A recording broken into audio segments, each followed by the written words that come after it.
حافظ ذیشان صاحب بیٹھے ہیں، ہم آپ کے سامنے آج حاضر ہوئے ہیں کچھ کلیدی نوعیت کی باتیں کرنے۔ سب سے پہلے میں اپنی طرف سے، اپنے رفقا کی طرف سے، پاکستان تحریک انصاف کی جانب سے کل جو ضلع ٹانک میں 15 شہادتیں ہوئی ہیں ان کے حوالے سے تعزیت کرتا ہوں، اللہ تعالیٰ سے دعا گو ہوں کہ شہداء کے درجات بلند فرمائیں۔ یہ شہادتیں ہم سب کے لیے باعث غم ہیں اور ایک لمحہ فکریہ ہے۔ شہید ہونے والوں میں ہمارے فوجی جوان بھی تھے اور ہماری پولیس کے جوان بھی تھے۔ یہ حملہ ریاست پر حملہ ہے۔ اس حملے کے خلاف پاکستان تحریک انصاف اور پاکستان تحریک انصاف کا ہر فرد سیسا پلائی دیوار ثابت ہوگا۔ ہم قوم کے ساتھ کھڑے ہیں، ہم اپنے سپاہیوں کے ساتھ کھڑے ہیں، پاکستان کا دفاع کرنے والوں کے ساتھ کھڑے ہیں۔ تو ہم اپنی جانب سے اور پوری قوم کی طرف سے دعا بھی کرتے ہیں۔ پاکستان میں ہر جگہ آج تشدد بڑھ رہا ہے۔ خیبر پختونخوا کے حالات پہلے ہی دگرگوں تھے۔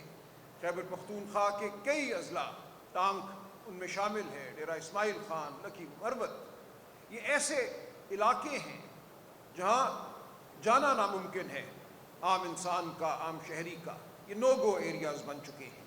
ایسا کیوں ہوا؟ ریاست کو جواب دینا ہے۔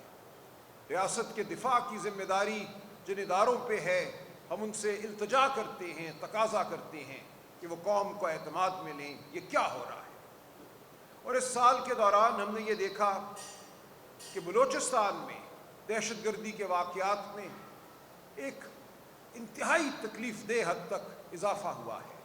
پہلے ہم جن تنظیموں کا نام سنتے تھے، بلوچ نیشنلسٹ تنظیمیں، آج ہمیں یہ بتایا جا رہا ہے کہ ان سے بڑھ کر ٹی ٹی پی کے حملے، دہشت گردانہ حملے بلوچستان میں اموات کا باعث ہیں۔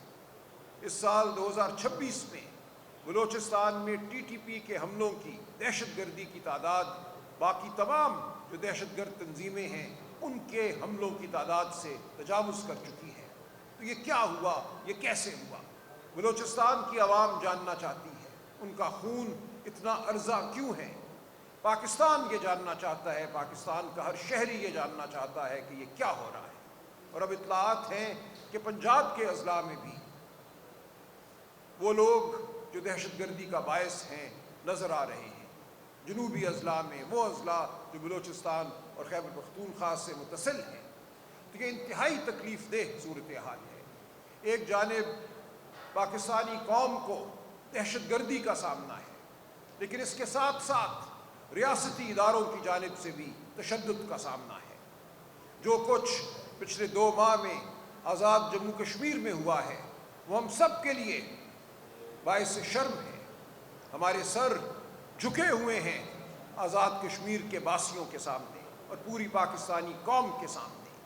ہم نے ان پر گولیاں چلائی ہیں جو آزادی کا حق مانگتے ہیں، جو پاکستان سے الحاق مانگتے ہیں، جو پاکستان کے ساتھ کھڑے ہیں۔ انہوں نے کیا مانگا تھا؟ یاد رہے کہ آزاد کشمیر میں جو تحریک اٹھی یہ ایک عوامی تحریک تھی۔ یہ عوام کی پکار تھی کہ ان کی اسمبلی پر فارم 47 کے ذریعے پاکستان سے 12 نشستیں مسلط نہ کی جائیں۔ ان کی اس سیاسی مانگ کا براہ راست تعلق 8 فروری 2024 کے الیکشن سے ہے۔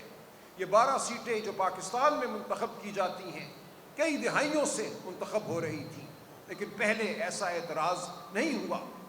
8 فروری 2024 کے بعد ہر ایک کو یہ معلوم ہے کہ پاکستان میں ہونے والا ہر الیکشن فارم 47 کی بنیاد پر جھوٹ اور فریب پر مبنی ہے۔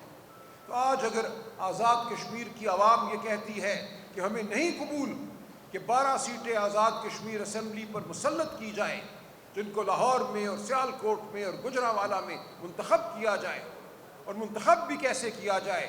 فارم 47 کے ذریعے۔ آج ہر ایک کو معلوم ہے کہ اس زمین پر، جس سرزمین کے ہم باسی ہیں، یہاں عوام کے ووٹ کی کوئی وقت نہیں ہے۔ عوام کو بھیڑ بکری سمجھا گیا ہے۔ جس کو انہوں نے فارم 47 کے ذریعے جھوٹ کے ذریعے منتخب کرانا ہوتا ہے اس کو منتخب کرا دیتے ہیں۔ تو آزاد کشمیر کے باسیوں نے صحیح ڈیمانڈ کی کہ یہ سیٹیں ہمیں منظور نہیں ہیں، یہ طریقہ انتخاب ہمیں منظور نہیں ہے کہ پاکستان میں 12 سیٹیں اپنی مرضی سے پر کر کے آزاد کشمیر کی اسمبلی پر تھوپ دی جائیں۔ ان کی یہ جائز سیاسی مانگ تھی جس کے جواب میں آزاد کشمیر میں گولیاں چلیں۔ آج جوائنٹ عوامی ایکشن کمیٹی کی بڑی ڈیمانڈ کیا ہے؟ 12 سیٹوں کا معاملہ تو اپنی جگہ موجود ہے، ان کی معاشی مانگیں اپنی جگہ موجود ہے۔ جب منگلا ڈیم بنا تھا تو آزاد کشمیر کے باسیوں سے کچھ وعدے کیے گئے تھے، ان وعدوں کا مانگنا ان کا حق ہے کہ ان وعدوں پر عمل ہو، لیکن اب صورتحال یہ ہے کہ ان کی بڑی مانگ یہ ہے کہ ہمارے 100 سے زیادہ پیارے جن کو تم نے شہید کیا ان کی لاشیں ہمیں لوٹا دو۔ یہ ایک افسوسناک نہیں، یہ ایک قیامت انگیز لمحہ ہے کہتی ہے، تاکہ ان کے پیارے ان کی تدفین نہ کر سکیں، ان کا میڈیکل ریکارڈ نہ بن سکے۔ یہی کچھ 26 نومبر 2024 کو ہوا تھا۔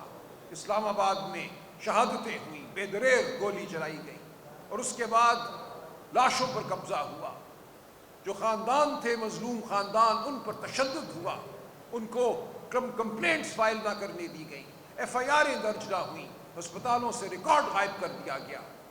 آپ جانتے ہیں مطیع اللہ جان کو صرف اس لیے گرفتار کیا گیا اور اس پہ ہیروئن کا مقدمہ بنایا گیا کیونکہ وہ ایک ہسپتال سے میڈیکل ریکارڈ حاصل کرنے میں کامیاب ہو گیا تھا۔ وہ ریکارڈ اس سے چھینا گیا، اس کو جیل میں ڈالا گیا۔ تو آج یہ صورتحال پورے ملک میں برپا ہے کہ لوگوں کو شہید کیا جاتا ہے، ان کے جسد خاکی کو اغوا کیا جاتا ہے بعد از مرگ، اور ان کے پیاروں کو کہا جاتا ہے کہ تم بولو گے نہیں، تمہیں رونے کی اجازت نہیں ہے۔ تو یہ کیا ملک ہے؟ ہم کیا بن گئے ہیں؟ یہ قبرستان سے بدتر ایک دھرتی ہے آج۔ تو آج ہم آپ کے سامنے حاضر ہوئے ہیں 5 اگست کے حوالے سے، لیکن ہم حاضر ہوئے ہیں عوام کے دکھوں کے حوالے سے۔ 5 اگست کا دن عمران خان صاحب کی جیل میں قید ناحق کے 3 سال پورے ہونے کا دن ہے۔ یہ 3 سال قہر اور جبر کے سال ہیں۔ ان پہ مزید میں گفتگو کروں گا کہ 5 اگست پاکستانی قوم کے لیے اب کیا اہمیت رکھتا ہے اور اس دن ہمیں کیا کرنا ہے، یہ ضرور بات ہوگی۔ لیکن جو ہماری صورتحال ہے دہشت گردی کے حوالے سے، ریاستی جبر کے حوالے سے، ہم نے اس کو اپنی نظروں کے سامنے رکھنا ہے، اس کو اپنی زبان پر لانا ہے۔ ہم نے خاموش نہیں ہونا، ہم جبر کے دباؤ میں نہیں آئیں گے۔ ہمارے سامنے ہے آج بھارت میں کیا ہو رہا ہے۔ وہ ایک ہندوتوا کی فسطائیت سے مغلوب ریاست سمجھی جاتی تھی۔ یہ سمجھا جاتا تھا کہ وہاں ہندوتوا کے فسطائی دہشت گرد غالب ہیں، مسلط ہیں، لیکن وہاں کے نوجوانوں نے آج اپنی آواز بلند کر کے بتا دیا کہ کوئی فسطائیت کتنی ہی طاقتور کیوں نہ ہو، وہ عوام کا سامنا نہیں کر سکتی۔ یہ وہ نوجوان ہیں وہاں کے، ہندو، مسلم، سکھ، عیسائی، جو سب اکٹھے ہوئے ہیں اپنی مانگ کے لیے، اپنے حقوق کے لیے، اپنے مستقبل کے لیے۔ وہ یہ مانگ رہے ہیں کہ ان کے تعلیمی نظام سے نکالا جائے اس کرپشن کو جس کے ذریعے بعض مغلوب نظر کو پرچے دے دیے جاتے ہیں امتحانات کے پہلے سے، تاکہ وہ اچھے نمبر لیں اور آگے بڑھ سکیں اور غریب کا بچہ پیچھے رہ جائے۔ یہاں 78 سال سے یہی ہو رہا ہے۔ 78 سال سے غریب کے بچے کو پیچھے دھکیل دیا گیا ہے۔ آج پاکستان کا تعلیمی نظام دنیا کے بدترین تعلیمی نظاموں میں سے ہے۔ آج غریب کا بچہ جس حکومتی اسکول میں جاتا ہے، جو اس کو تعلیم دی جاتی ہے، وہ ایسی ہے کہ اس کے بعد وہ پرائیویٹ اسکول میں امیر کے بچے کے ساتھ جو پرائیویٹ اسکول میں پڑھا ہو مسابقت نہیں کر سکتا۔ تو پاکستان میں یہ قہر 78 سال سے جاری ہے۔ بھارت میں کم از کم وہ اپنے تعلیمی نظام پر اعتماد رکھتے تھے۔ اس اعتماد کو ٹھیس پہنچی تو وہ سڑکوں پہ ہے، وہ کھڑے ہیں ہندوتوا کے خلاف، وہ کھڑے ہیں مودی کے خلاف۔ یہ ایک یادگار لمحہ ہے، میں سمجھتا ہوں، بر صغیر پاک و ہند کی تاریخ میں، اور کوئی وجہ نہیں ہے کہ پاکستان کا نوجوان اپنے مستقبل کے لیے آواز بلند نہ کرے۔ یہ ہوگا۔ جو لوگ آج اقتدار پر مسلط ہیں، جھوٹ کی بنیاد پر، جبر کی بنیاد پر، ان کو ہوش کے ناخن لینے چاہیے۔ آج ہمارے سامنے بڑے مسائل جو آج کے ہیں، جو آج پیدا شدہ مسائل ہیں، لیکن یہ روز ہمارے سامنے آتے ہیں۔ ان کی جڑ وہ نظام ہے جو مبنی ہے، جو کھڑا ہے کرپشن پر، جو کھڑا ہے ووٹ کی لوٹ پر۔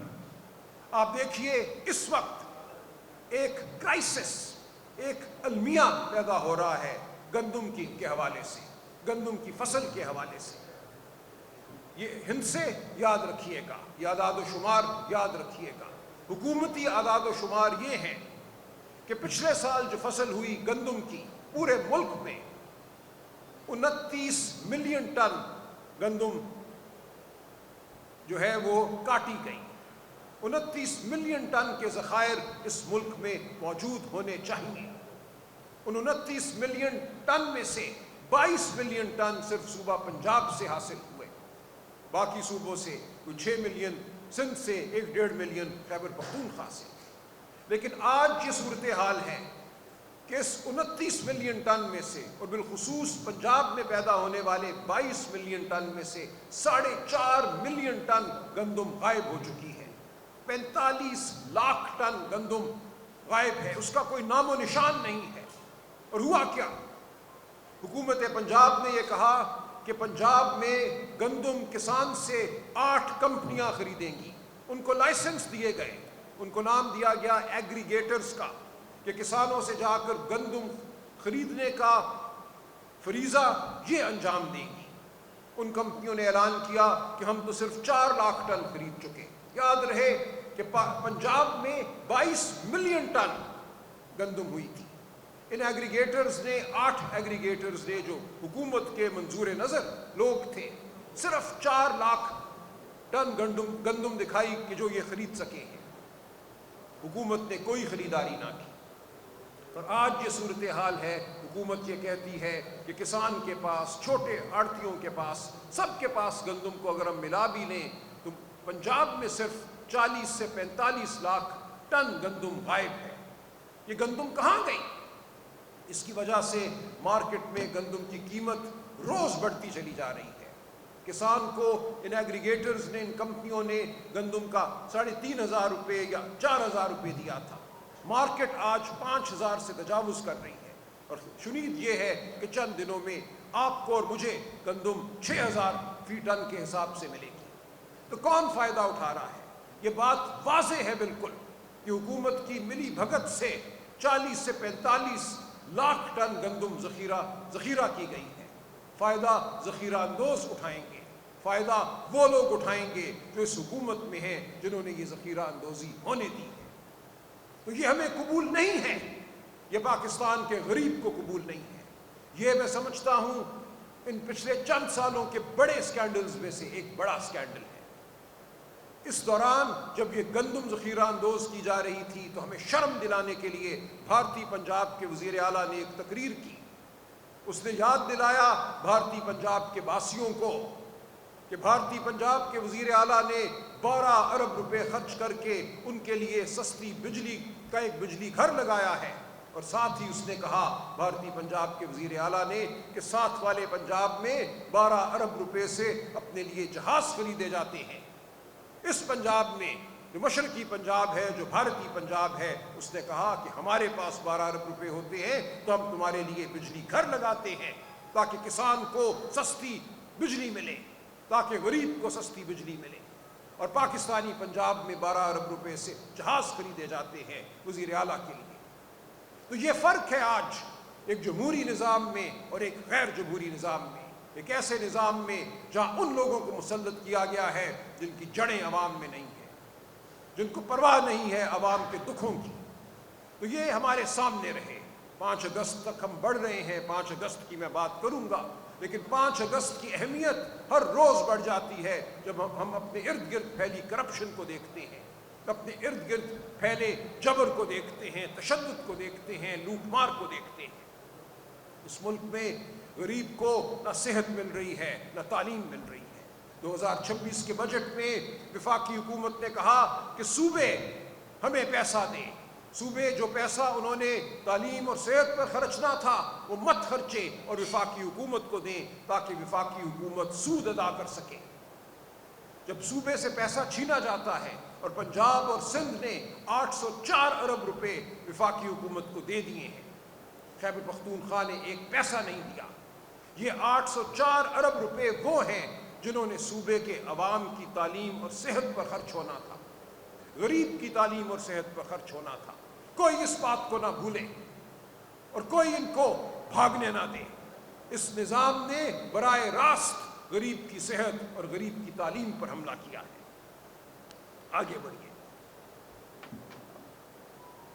اس وقت ہم دیکھتے ہیں کہ ہر روز پیٹرول اور ڈیزل کی قیمت کو بڑھا دیا جاتا ہے، کوکنگ آئل کی قیمت کو بڑھا دیا جاتا ہے، مٹی کے تیل کی قیمت بڑھ جاتی ہے۔ ایسا کیوں ہے؟ پورے خطے میں ہمارے ارد گرد کے ممالک کو اگر آپ دیکھیں، بھارت کو دیکھیں، نیپال کو دیکھیں، بنگلہ دیش کو دیکھیں، سری لنکا کو دیکھیں، تو ایسا نہیں ہو رہا، کیونکہ ان ممالک میں ایسی حکومتیں قائم ہیں جن کے دلوں میں عوام کا درد ہے۔ انہوں نے ایران میں ہونے والی جو جنگ ہے اس کو پیش نظر رکھتے ہوئے وہ انتظامات کیے جن کے ذریعے وہ غریب کو تحفظ دے سکیں، عوام کو تحفظ دے سکیں۔ وہاں پیٹرول کی قیمت پاکستان کی قیمت سے کہیں کم ہے، وہاں روز پیٹرول اور ڈیزل کی قیمت نہیں بڑھائی جاتی، کیونکہ انہوں نے مناسب حکمت عملی کی۔ انہوں نے پیٹرول اور ڈیزل کا ذخیرہ کیا تاکہ وقت آنے پر وہ عوام کو صحیح قیمت پر پیٹرول، ڈیزل، مٹی کا تیل فراہم کر سکے۔ یہاں ایسا کچھ نہیں کیا گیا۔ ہر روز رات کی تاریکی میں شب خون مارا جاتا ہے، پیٹرول، ڈیزل، مٹی کا تیل بڑھا دیا جاتا ہے، اور یہ رقم کہاں جاتی ہے ہم جانتے ہیں۔ یہ جھوٹ ہے کہ یہ تمام رقم صرف بین الاقوامی قیمت کے بڑھنے کی وجہ سے بڑھائی جاتی ہے۔ پیٹرول کا تو ذخیرہ ہونا چاہیے آپ کے پاس 30 دن کا، 60 دن کا۔ آج اگر قیمت بڑھتی ہے تو کل گر بھی جائے گی۔ آپ آج کیوں بڑھاتے ہیں قیمت؟ آپ کیوں اپنا ذخیرہ استعمال نہیں کرتے؟ اگر آپ کے پاس ذخیرہ نہیں ہے تو کیوں نہیں ہے؟ یہ بیڈ گورننس ہے، یہ بد اعتمادی ہے۔ آپ نے عوام کے لیے کیا منصوبہ کیا، کیا سہولت پیدا کی؟ قانون آپ پہ یہ فرض کرتا ہے کہ آپ ذخیرہ کریں کم از کم 60 دن کا۔ کہاں ہے وہ ذخیرہ؟ کیوں قیمت بڑھا دی جاتی ہے روز؟ یہ سوال ہم نے کرتے رہنا ہے۔ یہ وہ سوال ہے جو قوم کے سوالات ہیں، جو قوم کی زندگیوں سے متعلق ہیں، جو قوم کی کسب پرسی سے متعلق ہے، غربت سے متعلق ہے، قوم کی صحت سے متعلق ہے، تعلیم سے متعلق ہے۔ تو ہم ان سوالوں کو چھوڑیں گے نہیں۔ اب یہ دیکھیے کہ 5 اگست کا دن ہمارے سامنے آیا کھڑا ہے۔ یہ دن ایک ہمارے کیلنڈر کا، ہماری تاریخ کا اہم ترین دن بن چکا ہے۔ اس دن 3 سال قبل عمران خان صاحب کو ناحق گرفتار کیا گیا، ان کو جیل میں ڈالا گیا، ان پر جیل میں جو جبر کیا گیا، 9 ماہ سے اب وہ قید تنہائی میں ہے۔ پوری دنیا چیخ رہی ہے، پاکستان کے اندر انسانی حقوق کی تنظیمیں چیخ رہی ہیں کہ یہ ایذا رسانی ہے، یہ ٹارچر ہے۔ کسی بھی قیدی کو آپ نے وقار کے ساتھ رکھنا ہوتا ہے، یہ دین کا تقاضا ہے، یہ آئین کا تقاضا ہے۔ ہر قیدی کے حقوق ہیں کہ اپنے پیاروں سے مل سکے، اپنے وکلاء سے مل سکے، اپنے دوستوں سے مل سکے۔ جب میاں نواز شریف جیل میں تھے تو روز 50 سے 70 لوگ ان کو ملتے تھے ایئر کنڈیشن کمرے میں۔ عمران خان کو آپ نے کال کوٹری میں ڈالا ہوا ہے۔ عمران خان کو اپنے وکیلوں سے ملنے کی اجازت نہیں ہے، اور اس کے خلاف 300 سے زائد مقدمے قائم ہیں۔ یہ انسانی تاریخ میں نہیں ہوا۔ آپ 1000 سال کی تاریخ پر نظر دوڑائیے، ایسا جبر نہیں ہوا کہ ایک شخص کو کہا جائے کہ تم 300 مقدموں کا فیصلہ کرو، فاصلہ کا سامنا کرو، لیکن تمہیں وکیل سے بات نہیں کرنے دی جائے گی۔ تو یہ ہے وہ صورتحال۔ عمران خان سے یہ نظام اس لیے ڈرتا ہے کہ عمران خان عوام کا مقدمہ لڑ رہا ہے۔ وہ جیل میں اس لیے ہے کہ وہ عوام کی بات کرتا ہے، وہ غریب کی بات کرتا ہے، وہ اصول کی بات کرتا ہے۔ بارہا ہم سنتے ہیں عمران خان کو کہا گیا کہ آپ کو سہولت دے دیتے ہیں، آپ کو بنی گالہ منتقل کر دیتے ہیں، لیکن آپ غریب کی بات نہیں کریں گے، آپ خاموش رہیں گے۔ اور وہ مرد مجاہد، وہ مرد حر ہر بار یہ کہتا ہے کہ میں باہر نکلوں گا اور میں عوام کی بات کروں گا، میں غریب کی بات کروں گا، میں خاموش نہیں رہوں گا۔ وہ ٹھکرا دیتا ہے ان تمام ڈیلوں کو، تمام آفرز کو۔ وہ کہتا ہے میں جیل سے تب نکلوں گا باہر جب مجھے یقین ہوگا کہ ہر ناحق قیدی میرے ساتھ باہر آ رہا ہے، میں خود اپنے لیے کوئی آسائش نہیں دوں گا۔ اور میں باہر نکلوں گا صرف اس لیے کہ میں عوام کی بات کر سکوں، میں سچ بول سکوں، میں خاموش ہونے کے لیے